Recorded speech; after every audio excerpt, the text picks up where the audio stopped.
charging the phone.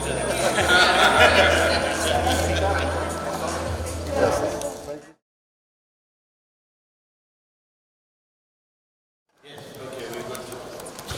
Good afternoon, ladies and gentlemen. My name is Vasu Gounden. I am the Executive Director of Accord and Global Peace. Welcome to this session, which is very unique from all the other sessions that we have been having, because now we have 4 young people joining the 4 mayors in a discussion about today and tomorrow. So we are very pleased to welcome from the end Prisca from Ghana. And now, mayors, I have to call you by your first name also, because if I call the youth by the first name and I use your surname, I will give you something. Johnny Araya from Sampaio. I don't have to give you your surname. Sofia from Italy. Tamires from Sampaio. Aníbal. Yes, but from United Cities. Cities Alliance. Jan from Utrecht. Yes, Netherlands.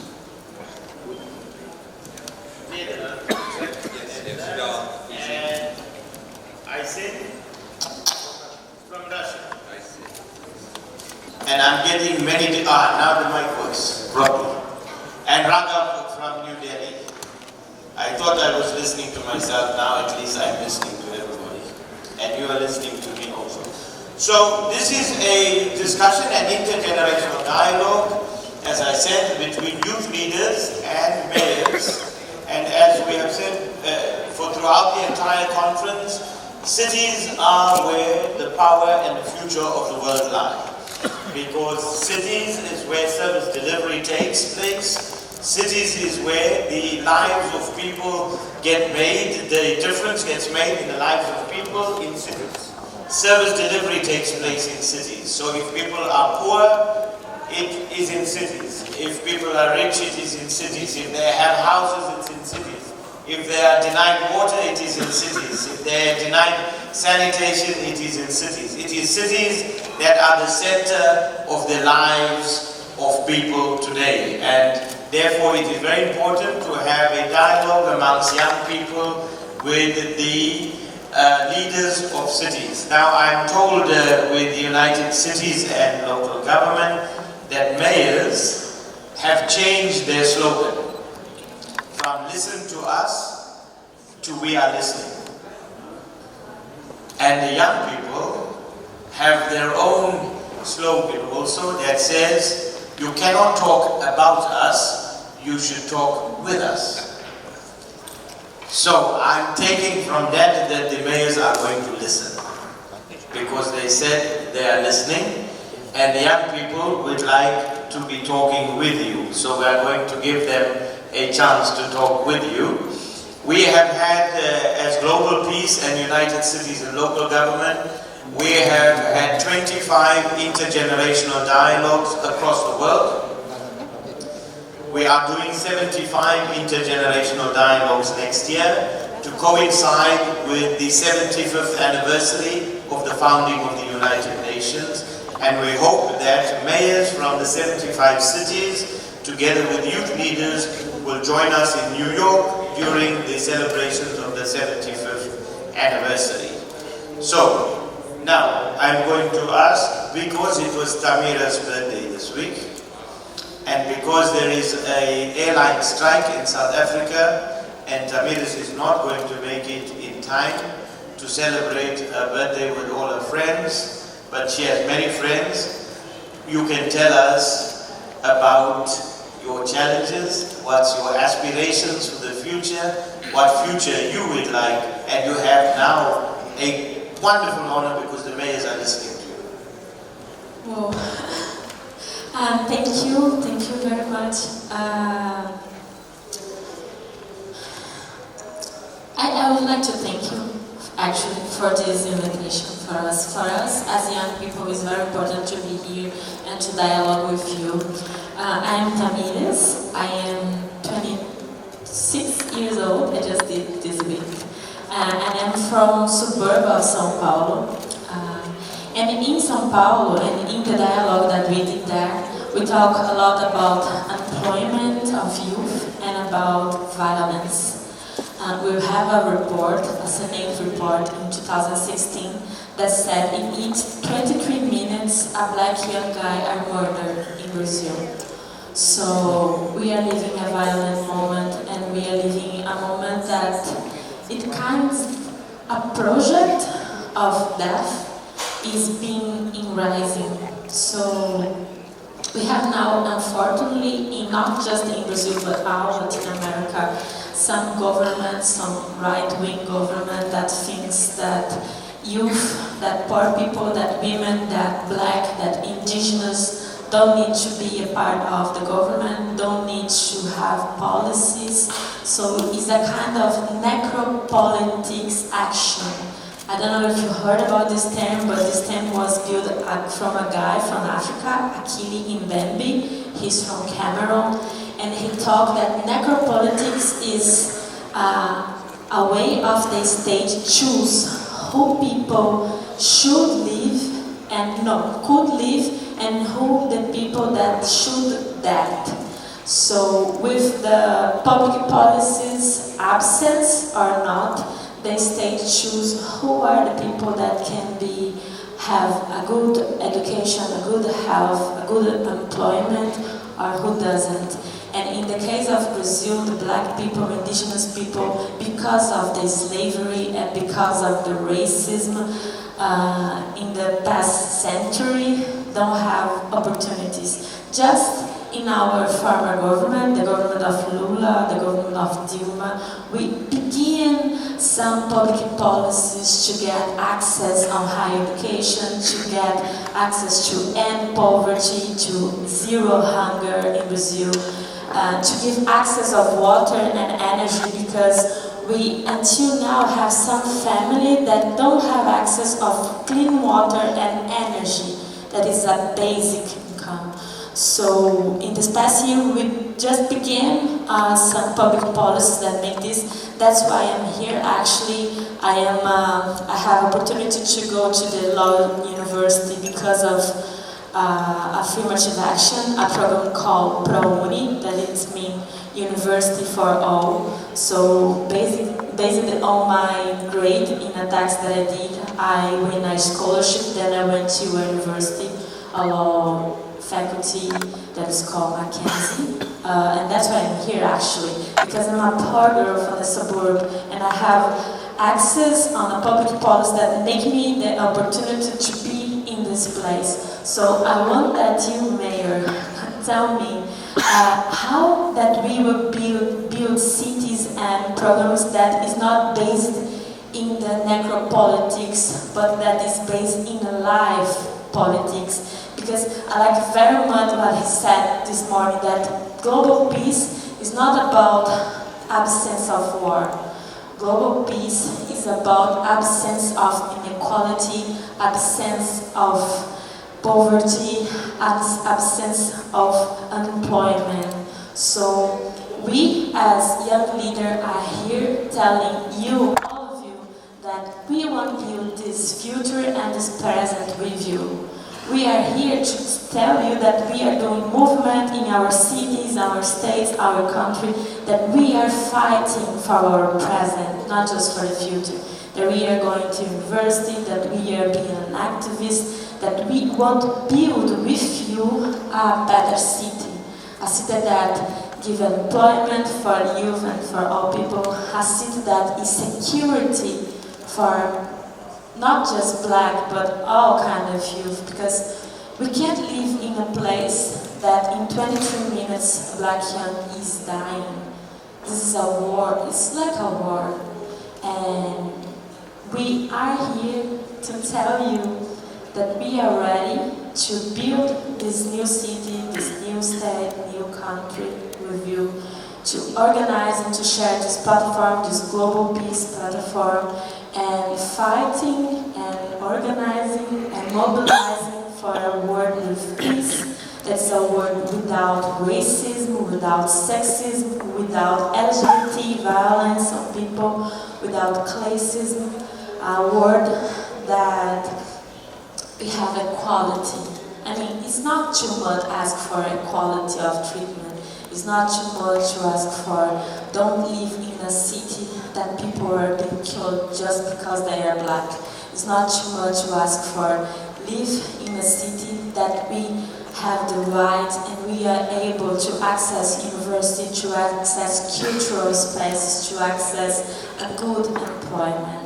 So I don't know how much time we have because I think we are too much and I also want to listen to you, but I want to thank you very much, Accord, to you, Vasu, because I think that this dialogue is very important to us. So thank you. Thank you very much, Tamires, and with one we said dialogue will make cities resilient. She has said that peace is not just the absence of war, it is the absence of poverty, unemployment, and inequality.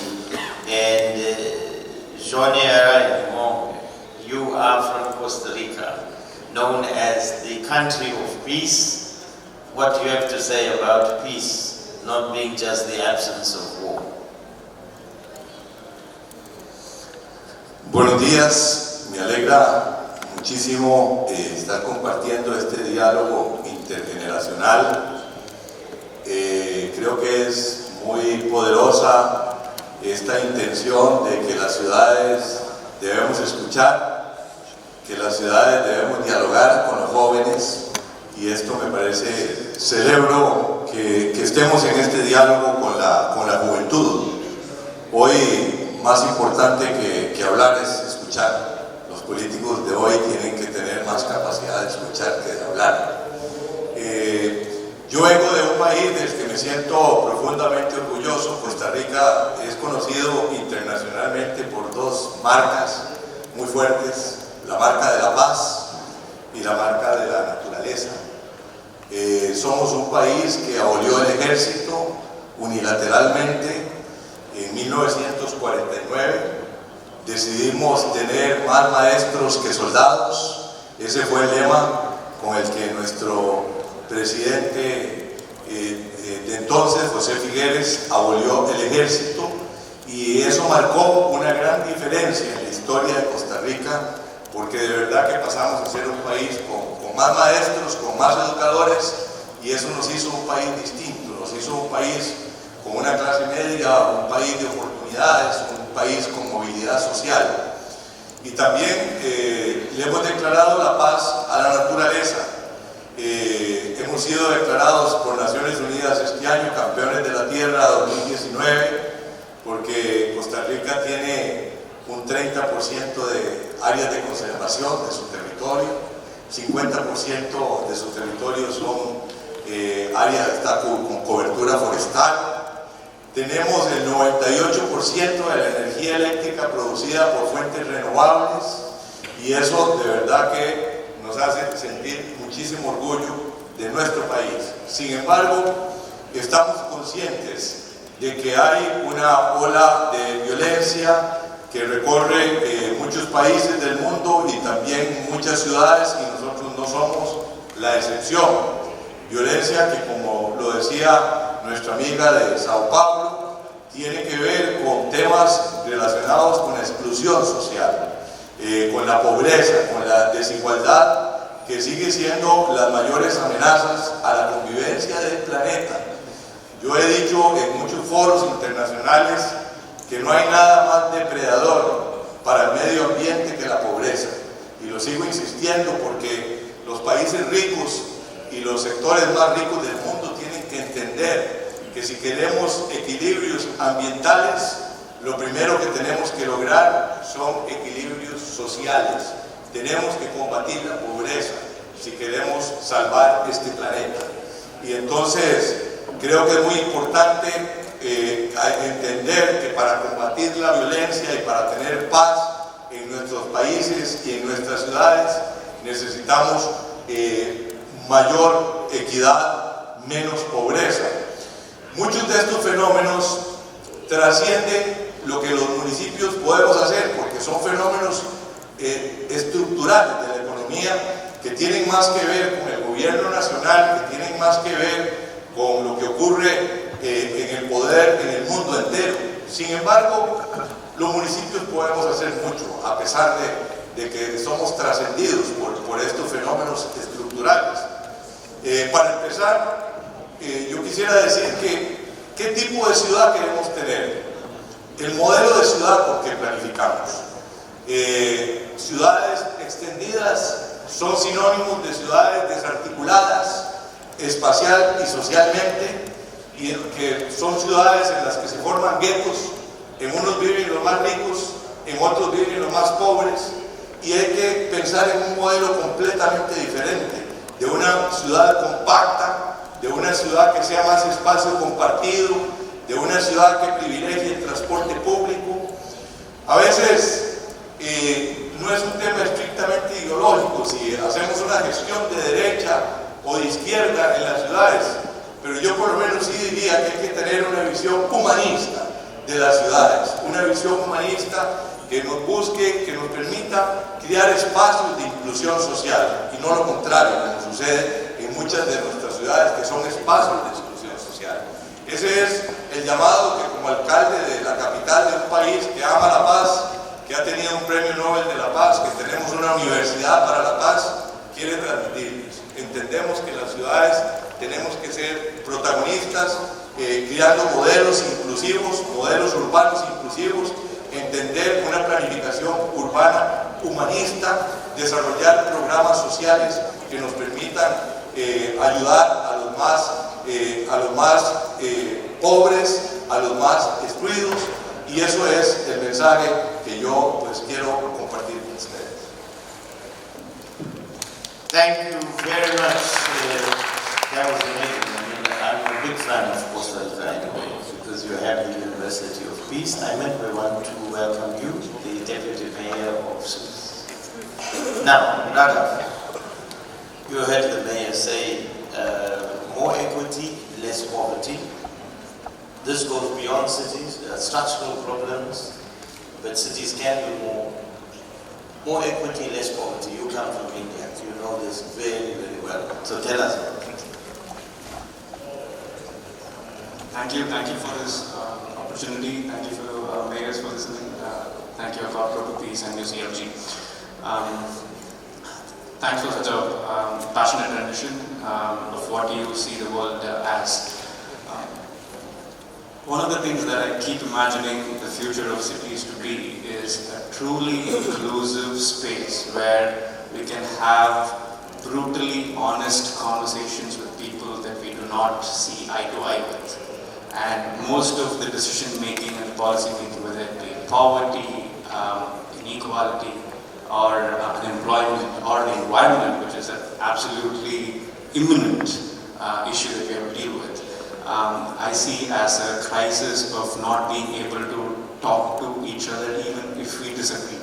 So one of the things that we need to start talking about is what do shared spaces really mean? Creating really solid shared spaces where we can actually tell the other person, I disagree with you, I do not believe in what you believe in, but I still have to talk with you and figure out a solution together. Whether it is the right versus the left, or the progressives and the conservatives, the climate change deniers and environmentalists. So the environmentalists are not going to be able to create and implement a solution if we don't get the climate change deniers onto our side. And the same way, the other way around. So creating a really vital democracy, I believe the responsibility lies predominantly with the cities, because that's where we actually live. That's where tangible living manifests, life manifests. So I wonder if both the government officials, the agencies, as well as the general populace, do we actually have the skills to collaborate, talk about difficult issues, and come to common conclusions, number one. Second is, are we creating the tools as well as the infrastructure that can enable such conversations? Some of the primary examples right now, whether the Catalan crisis in Spain, or the Hong Kong protests, or Brexit for that matter.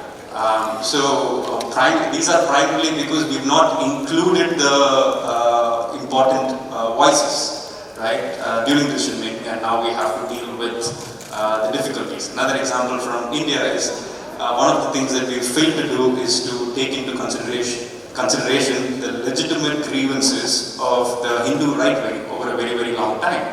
And right now we deal with it because they are in power, and now they're back with a really strong agenda. So one of the things that I would like to leave this conversation with is, how can we create really strong, robust shared spaces where we can have brutally honest conversations that can end in strong decision making.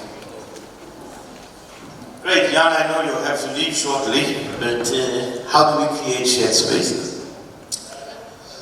Well, first of all, right away after I started and arrived in South Africa, in Durban, at King Shaka Airport, I started the intergenerational dialogue because Sofia and I were in the same flight, in the same car to come to this venue.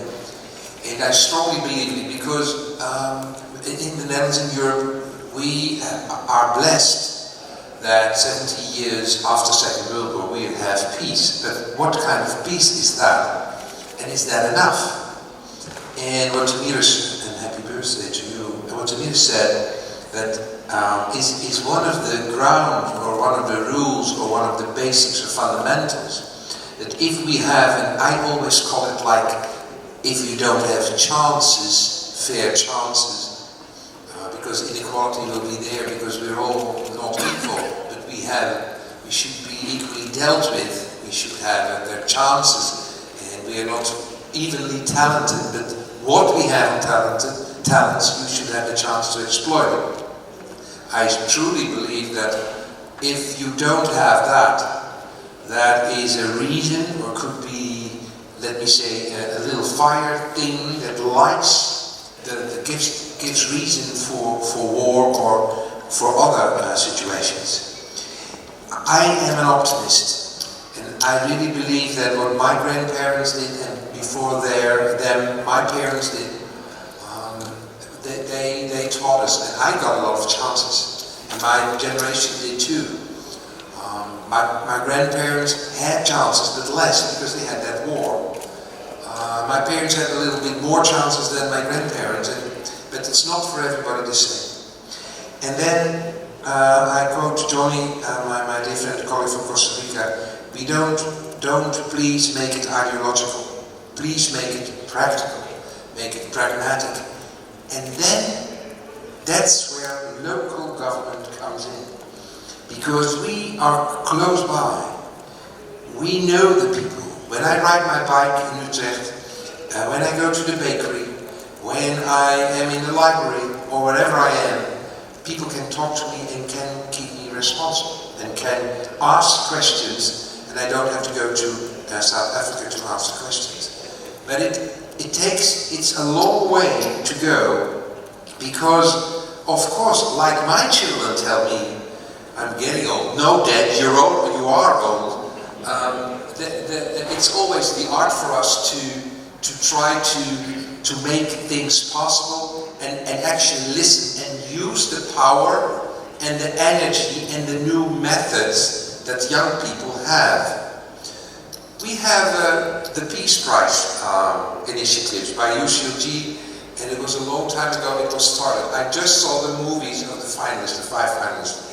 And in every initiative, very small, young people play the head role. I know it's not going to make peace at hand everywhere and give everybody a chance, but there are all lights of hope, of inspiring. So let's do that brutally. It's maybe too soft what I say, or maybe too open, but I think we need as mayors, we need as local our staff, local politicians, to reach out our hand, because we are closest by, and we should try to bring that peace at the next level. Thank you. Thank you very much, Jan. I know you have to leave shortly and you'll join us again, so whenever, please feel free to leave us and join us again. I want to also welcome at this point REFELA. Am I getting the name right, REFELA? REFELA is the organization. They didn't give me your name. Miriam Iddrisu. Okay, Miriam Iddrisu. I've just rechristened you. REFELA. The network of locally elected women in Africa and the mayor of Sagnarigu. Prisca, you know where that is? Because it's in Ghana, right? And you're from Ghana. Now, Prisca, we're talking about not making it ideological, making it practical. As you know, we have the UN goals, the Sustainable Development Goals, which are supposed to be practical, but they're also about the allocation of resources, the prioritization of resources. Tell us about that. Vasu, thank you for all those assembly here for making this possible. My name is Prisca Amponsah from Ghana. I'm 17. And first year student in the University of Ghana reading law. Well, talking about practicality, let's forget about the fact that in the classrooms of those theory, that's like a story for another day, we'll deal with that. But then before I have a dialogue, before I represent the youth in Ghana, in Africa every time, I make sure I interact with some of the people to know what actually is the problem or what is the ground issue that has to be dealt with, and then not come and just talk about what I have read and have not experienced or have seen. Now, before I came here, we had a survey or an interaction with a group of youth, like people, to know what they are doing in the various sectors of the country, like in the various regions, and then we realized that we have the ideas, we have the initiatives, we know what we want to do to drive change, because we realize that the older generation, if I may put it, have tried various means of building a sustainable cities and ensuring development. But then if we realize that those ways are not working and we know we are building a future for the youth, a future where the youth is going to inherit, then obviously we would have to allocate resources to their activities, give them the opportunities. Now, apart from the various issues of corruption, embezzlement of funds that is pervasive in Ghana and every other part of the world, we realize that the youth do not have that much opportunity that they need to drive change, because if you look at the remote areas, we realize that they have a lot of problems of unemployment, they not having public facilities and amenities, the basic infrastructure, the utilities to ensure that they have a right to live in. And so they have come up with ways to ensure that they get these resources, ways to ensure that they enjoy the better life, there's a better standard of living like everyone else does. But then they don't know which people to go to. They don't know the right authority to give their ideas to, for them to be taken up. They don't know who to go to get the right resource to start the work. So I want to ask the mayors here and everyone present that, what are some of the avenues that are available to the youth for them to pass their ideas through them or send their grievances, their plights, their suggestions for change to be driven to the older generation? Because if one look at current trends, we realize that though the youth have the idea, when they report them, then the older generation take it up and do it. And then we are in a country or a world where people sometimes fight for acknowledgement of what they are doing. And so we get issues of the youth having the right ideas, and because they are not the ones that are going to push it up, then they wouldn't share it at all, because they feel like someone else is going to be given acknowledgement for what they have brought up. So then again, I'll ask that, how do we build a society where we have the ideas and then collectively we come together as young people and old people to push this up, so that we don't have to fight about credibility anymore? Then, because we are building an inclusive environment or a society where we can live both as young and old people and then still have a very good future that fits all of us as well. So I want to ask the opportunities that are available for us, because it's not everyone that's getting the opportunity to join a dialogue like this, and it's not every country that is having this, or every state. So which other avenues, apart from the internet or social media, where not even everybody knows how to use them perfectly well, and not everybody has access to it as well? Thank you. Isan, tell us, in the Sakha Republic, what are you doing to create these opportunities for young people? Добрый день, дорогие друзья! Я очень рад присутствовать здесь на нашей конференции ОВМВ. Я вдохновлен участием мэров, участием молодежи в этом диалоге. Я считаю, что, конечно же, у нас сегодня очень важная тема. На самом деле насилие рождается бедностью. Чем более бедный регион, чем более бедные наши города, тем больше их насилия. С этим надо бороться и бороться на уровне государства. Мы в России сейчас и в нашей Якутии, в частности, решаем вопросы реализации национальных проектов, которые выдвинул наш президент Гounden. Для нас, для Якутии, например, как раз в рамках борьбы с бедностью очень важная тема – это борьба с аварийным жильем. У нас его очень много, у нас свыше 1 миллиона квадратных метров, а Якутия – это самый холодный регион мира. Сегодня там минус 40 градусов, будет скоро минус 60. И если у тебя холодный дом, то, конечно же, твои дети постоянно болеют, ты сам болеешь, это полностью некомфортная ситуация. И, конечно, в этих условиях человек не должен жить. Поэтому мы должны сейчас за 4 года построить 1 миллион квадратных метров жилья и раздать его вот этим людям, которые живут в этих домах. Мы должны его полностью уничтожить это жилье во всех наших населенных пунктах, где оно имеется. Это очень дорогая программа, мы израсходуем сумму примерно $2 миллиарда в Якутии на решение этой задачи. И это будет очень серьезный вклад в борьбу с бедностью. Но, конечно, людям нужно не давать не только жилье. Я здесь полностью согласен с нашими молодыми людьми. Людям надо дать доступ к образованию, чтобы люди учились и могли повышать свои компетенции и могли участвовать уже и в управлении государством, в управлении регионом, делать свою жизнь лучше. Я посоветую нашей молодежи, надо активнее самим участвовать в борьбе за свои права. Я сам первый раз был избран депутатом парламента нашего региона в 25 лет. У меня было 12 соперников, это были очень богатые люди, это были очень люди важные, министры, директора алмазной компании. Никто не верил, что я смогу победить, но я выставился, 25 лет, и я победил. Потом я неоднократно становился депутатом парламента, потом работал в правительстве. 40 лет я стал мэром Якутска, нашей столицы, и 46 лет стал главой Якутии. Тоже был избран народом.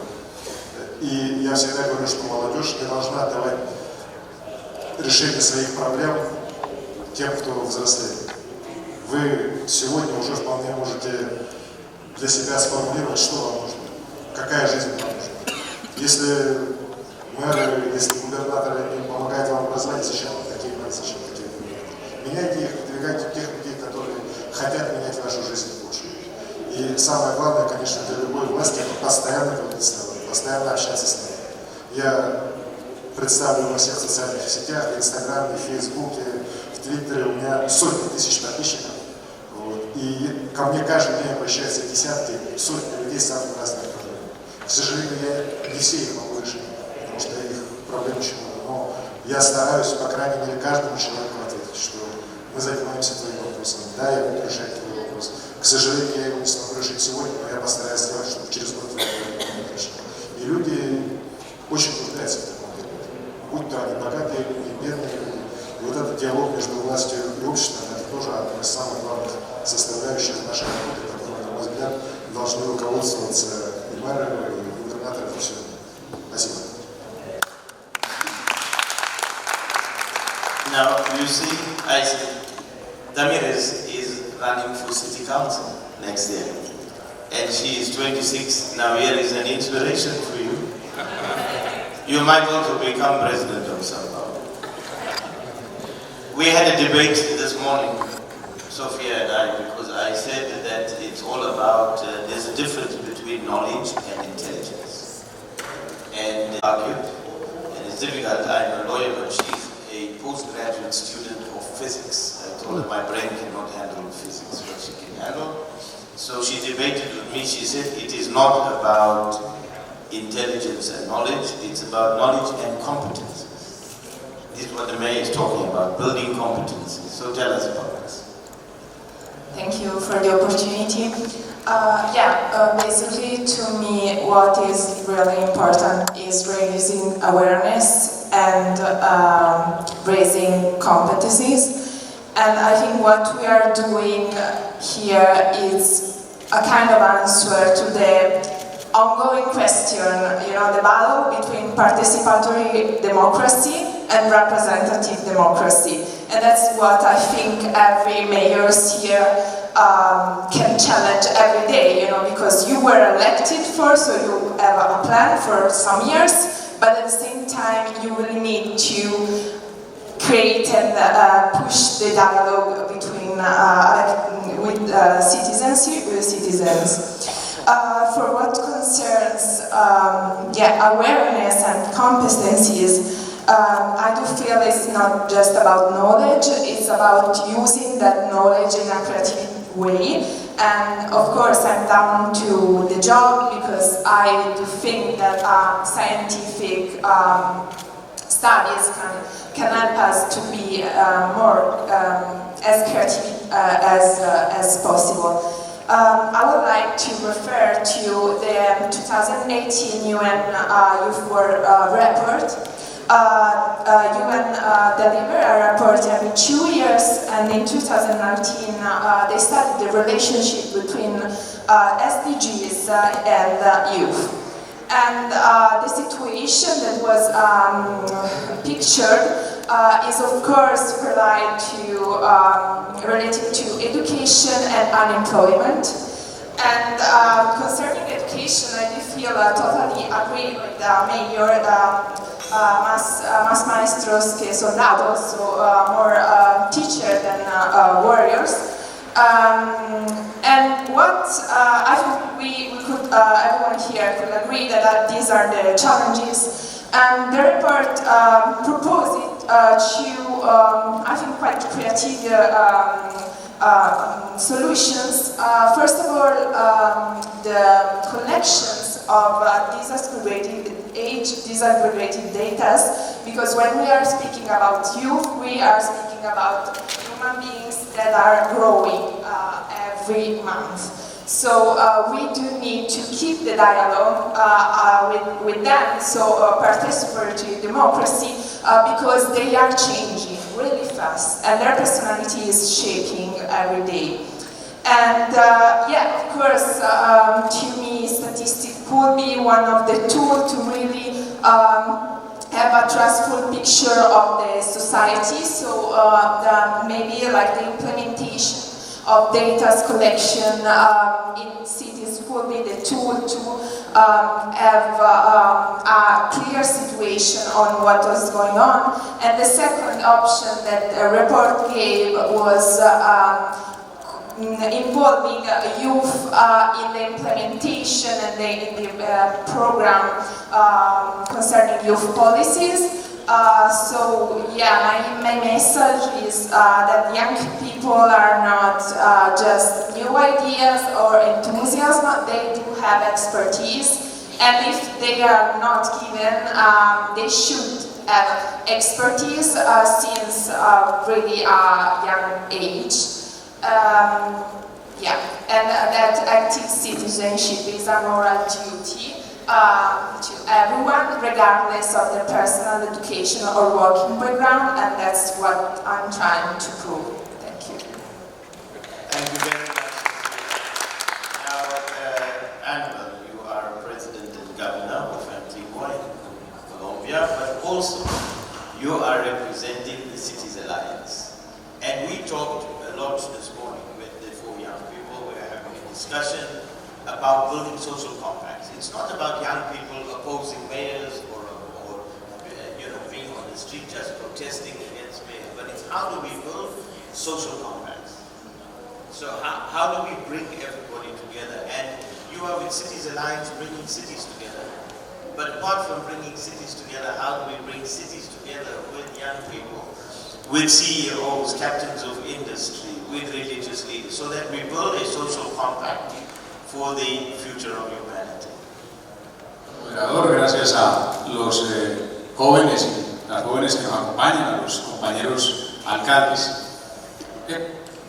Yo quisiera empezar estamos hablando de paz, y es lógico que las ciudades hablen de paz, y yo creo que hoy es más lógico que nunca que las ciudades hablen de paz, porque en los últimos años las muertes violentas urbanas, la violencia urbana ha sobrepasado las muertes por todas las guerras en el mundo actualmente. De alguna manera, todos los que estamos reunidos en este congreso estamos convencidos de muchas cosas, pero de una muy grande de la que estamos convencidos es de que las ciudades son y serán cada vez más importantes en las soluciones, porque además son los recipientes de los hoy principales problemas mundiales.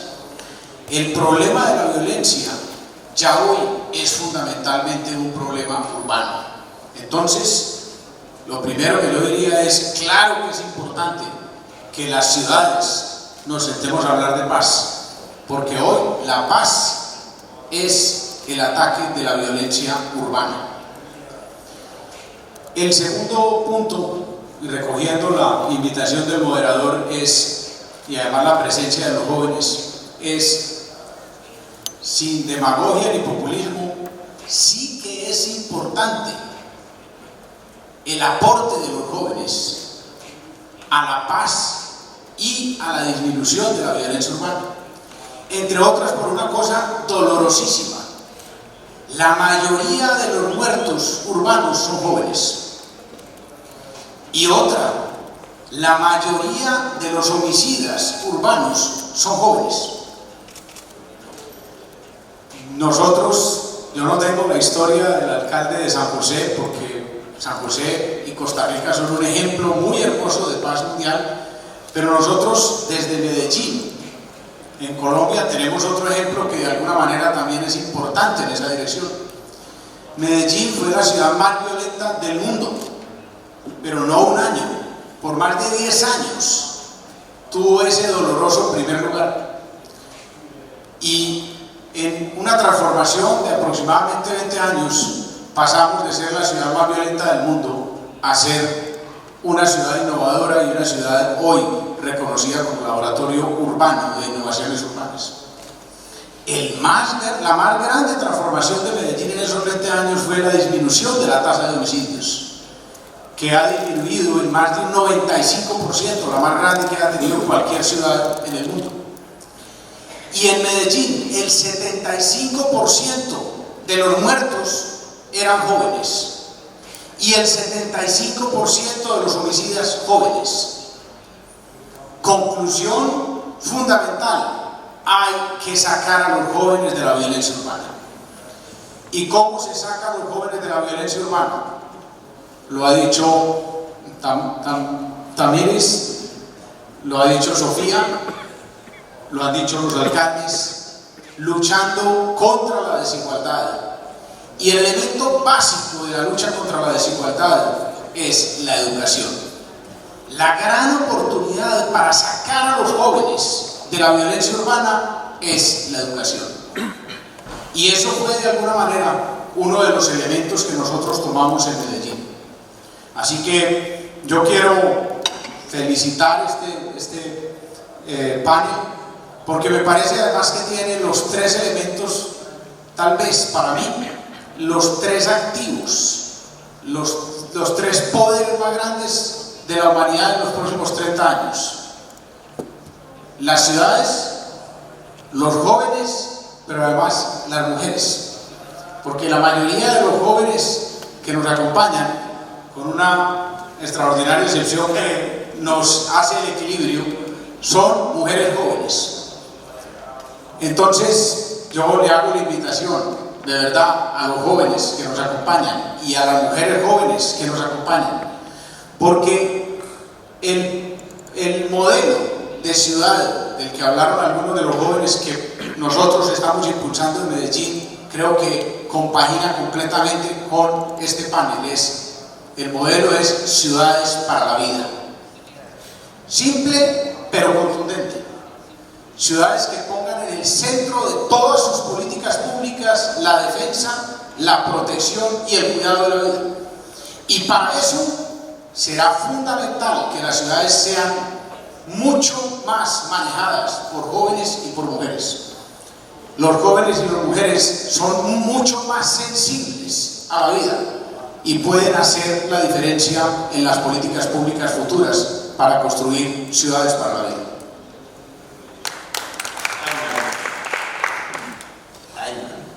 Imen, one of my favorite cultural experiences is not in Sousse, because I've not been there, but you will invite me there, is in Tunis.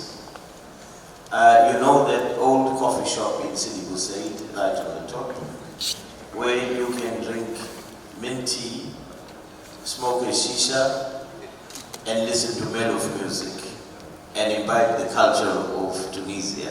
So I really like cultural experiences, but how now do we move from a culture of violence to a culture of peace? Merci, je suis très honorée d'être parmi vous et de parler de ce sujet qui me concerne directement, puisque je suis jeune élue. Eh bien, moi je dirais tout d'abord pour avoir une paix, avoir la solidarité, il faut tout d'abord rétablir la relation de confiance entre les jeunes et l'État. En fait, vous n'êtes pas sans savoir que avant la Tunisie était sous un régime d'une dictature et en 2011 a déclenché la révolution. Je tiens à préciser que cette révolution a été déclenchée par un jeune. Et qui ont mené cette révolution, c'était des jeunes. C'était sous un slogan qui dégage, et elle a été menée sans leader. Après, grâce à la Constitution de 2014 et grâce à la loi électorale, l'État a exigé la participation des jeunes dans la vie politique. C'est grâce à cette loi que je suis là avec vous. Et donc, c'est-à-dire là, on a commencé petit à petit à impliquer ces jeunes tunisiens dans la vie politique et on essaie aussi d'inclure ces jeunes dans la vie associative et plutôt la citoyenne, excusez-moi. Grâce à cette loi qui a impliqué ces jeunes-là dans les conseils municipaux essentiellement, parce que jusqu'à aujourd'hui, au niveau du Parlement ou bien au niveau du présidentiel, on trouve quand même encore des vieux. Excusez-moi pour le terme. Et donc, au conseil municipaux, on a plus qu'un tiers des jeunes et qui occupent des postes, des postes clés, comme par exemple vice-maire. Je suis là en tant que vice-maire et en tant que présidente de la commission de l'égalité de chance entre les deux sexes. On a d'autres jeunes qui occupent des postes de chef d'arrondissement, des présidents de commission et d'autres qui sont aussi des vice-maires. Donc, je vais vous raconter le dernier événement qui s'est passé lors des dernières élections. Les jeunes, c'est grâce aux jeunes que le président a pu passer au deuxième tour. Et d'après les sondages, ce sont les jeunes entre 18 ans et 25 ans qui ont voté pour ce président. Ça peut être un peu contradictoire parce que ce président, il a plus que 60 ans, mais il a été élu grâce aux jeunes. Dernièrement, on a connu un événement, un mouvement des jeunes élus sous un hashtag état de conscience. Les jeunes, après avoir senti qu'il avait la décision en main après les dernières élections, ils ont décidé d'être plus actifs dans la vie citoyenne et ils ont dit que nous, on peut faire le changement comme on a pu faire le changement au niveau des présidentielles.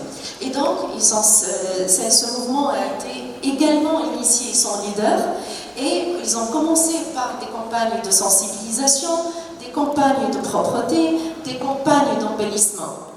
Là arrive le rôle important du gouvernement et des autorités locales. Nous, en tant que jeunes élus à la municipalité, on s'est mis d'accord et on a décidé qu'il ne faut pas perdre cette motivation, cette énergie et cet enthousiasme. Donc on a programmé des réunions avec ces jeunes-là, on a pu les accompagner, on ne va pas dire on a rétabli la confiance, mais on commence là à rétablir cette confiance entre ces jeunes et les États. Parce qu'ils considéraient que nous, on vient juste pour passer le temps, pour être dans les bureaux, pour occuper des postes et c'est tout. Et donc, après ce mouvement, les jeunes ils commencent à assister aux réunions du conseil. Et donc, je pense que c'est un bon signe, puisque ces jeunes-là, ce sont la partie majoritaire de la population en Tunisie. C'est une population jeune. Et donc, mais malheureusement, tout paraît beau jusqu'à maintenant, mais on n'est pas encore satisfait. Parce que finalement, il y a, mis à part la réticence, parfois parce que nous, les jeunes, on a des nouvelles idées, on est plus une catégorie de technologie, donc on sent la réticence, que ce soit de la part de l'administration, que ce soit de la part des autres conseillers. Là, j'invite tout le monde à, pas à nous aider, mais à s'investir dans cette jeunesse, parce qu'il faut vraiment nous accompagner au niveau de renforcement de capacité, de nous offrir la possibilité d'avoir nos propres projets pour convaincre par la suite les conseillers ou le gouvernement. Parce que, en fait, parmi les autres défis qu'on rencontre, nous, les jeunes élus, c'est le manque, peut-être le manque d'expérience, parce qu'en Tunisie, quand on était sous un régime dictature, tous les jeunes étaient désintéressés de la vie politique. Je ne vais pas vous cacher, moi, avant 2 ans, je n'ai jamais cherché à voir c'est quoi la politique, qu'est-ce qu'ils font, je ne connais même pas les ministres, par exemple. Et donc après, là, je pense qu'il est très important de nous accompagner, de nous encadrer, et comme ça, peut-être, on peut réellement changer au niveau de l'État, et peut-être bien dans 10 ou 15 ans, on peut se retrouver avec un président jeune et avec un parlement avec plus que la moitié qui sont des jeunes qui occupent des postes. Merci. Thank you very much, Imen. I remember traveling to Tunisia when Ali was the president. So I know what you're talking about. The one group that is marginalized, of course, is young people, Miriam. The other group is women. So tell us, you are now the mayor, what are the challenges women are facing, and what do we need to do to overcome those challenges? Thank you very much, and thank you to the organizers for giving me this platform. I'm a young female mayor from Ghana in the city of Sagnarigu, northern part of Ghana. I must first of all commend the president of the Republic, Nana Akufo-Addo, for giving me the opportunity to serve in his government as a mayor, a female mayor and a young one for that matter. In fact, in Ghana, the youth, we are discussing issues concerning youth, so I need to briefly touch on the youth before women issues. Youth constitute about 57% of the population of Ghana, and we all agree that they are the active group, and there's a saying that the ideal mind is the devil's workshop. Over the years, it was coupled with unemployment. Ghana youth unemployment. It was a major issue for youth in Ghana, and so issues of armed robbery were highly recorded. But currently, I am confidently and positively saying that it is the thing of the past, since the current government have introduced programs for the youth to get engaged with. We have established the Youth Employment Agency. They have established the National Youth Authority. We have the Youth Parliament in most of the cities, or in almost every city in Ghana, so that young people can come together to deliberate on issues concerning progress of youth. The government of Ghana has also introduced the Nations Builders Corps, where they have engaged over 100,000 people in various models, Feed Ghana model, Educate Ghana model, and so many other models, so that they can prepare the youth towards gainful employment opportunities in Ghana. And so I believe that if these opportunities are created everywhere around the world, the youth will be actively engaged and their minds will be effectively utilized. It is better that way than to leave them unattended to, and then they use their knowledge and expertise in other unproductive issues. Now, to the main issue. Women, before I move to the women, I must also commend my president for at least ensuring that we have 15% of mayors in Ghana being young people, because I belong to the category and we constitute about 15% of the leadership of Ghana, and that is a good sign for us. Because if we have 15% now, and progressively, I believe one day we can even get the President of the Republic being a young person, because we are given the opportunity and we make sure we serve the people well. By the way, with the youth, he thinks I'm also so young. I said, how many minutes do we have? He wrote 10 minutes in a small paper. But as you can see, I'm not of the age where I can see. But Tamires said it's 10 minutes. So, I have to say, Miriam, that the intergenerational dialogues, you'll see global peace, you will recognize the sign.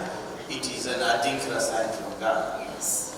And the intergenerational dialogues were launched in Accra by President Nana Akufo-Addo and the chairperson of Global Peace, Graça Michel.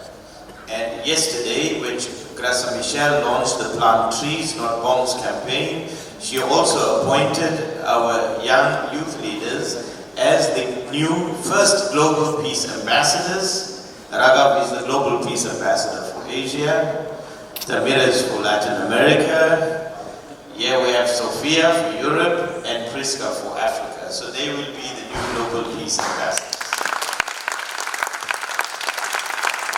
Now, we have told this is the question I want to ask, because the challenges of the 21st century are about exponential population growth. We are going to be 8 billion people shortly on the planet, and then in another 12 years we will be 9 billion people on the planet. These people are rapidly urbanizing into cities.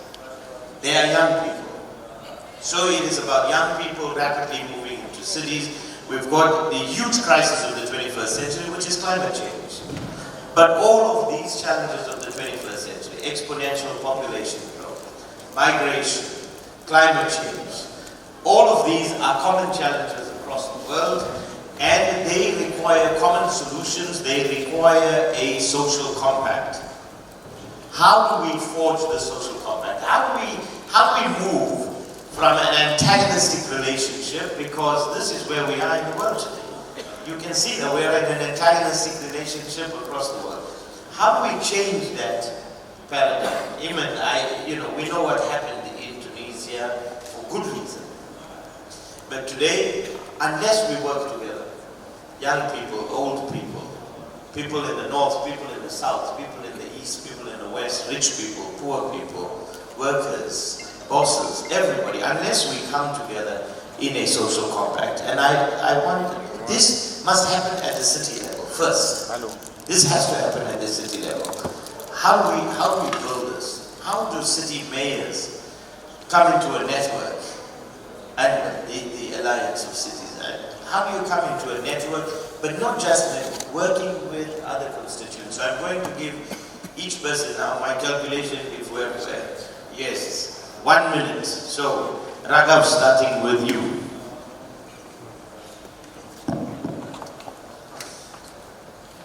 So I think the first thing that needs to be done is make sure the process is absolutely inclusive.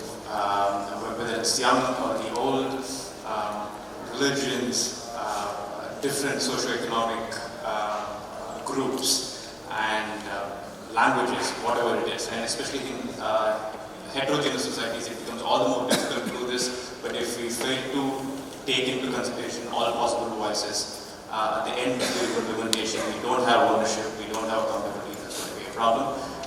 We also need to include voices from the entire spectrum, whether it's business, it's social leaders, it's young leaders, it's religious leaders, whatever it is, because we often tend to overlook certain parts of the society.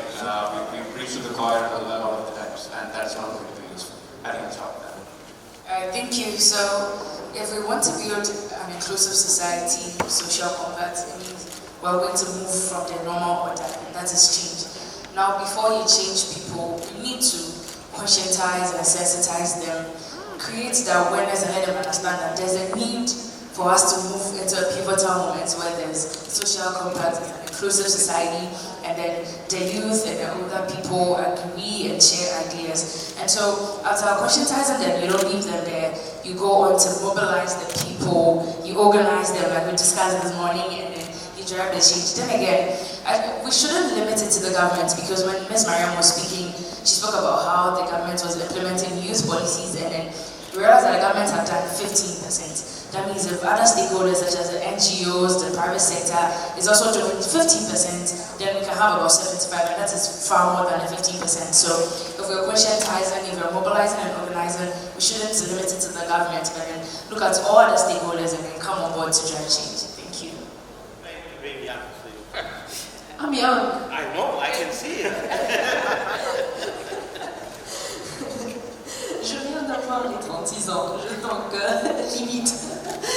Alors, nous à Sousse, on travaille sur une vision ville inclusive, intégratrice, égalitaire, attractive et innovante.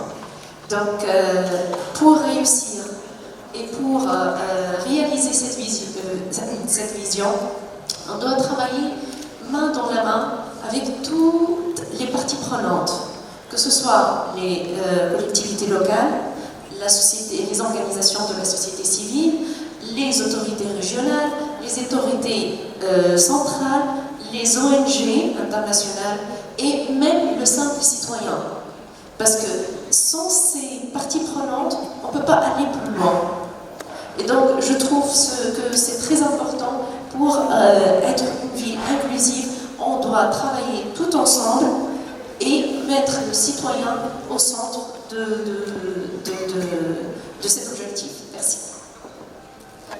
We should make a conscious effort to ensure that our plans, our visions are gender and youth responsive. And when we give opportunity to women, more women to serve, they will take care of the needs of both women and youth.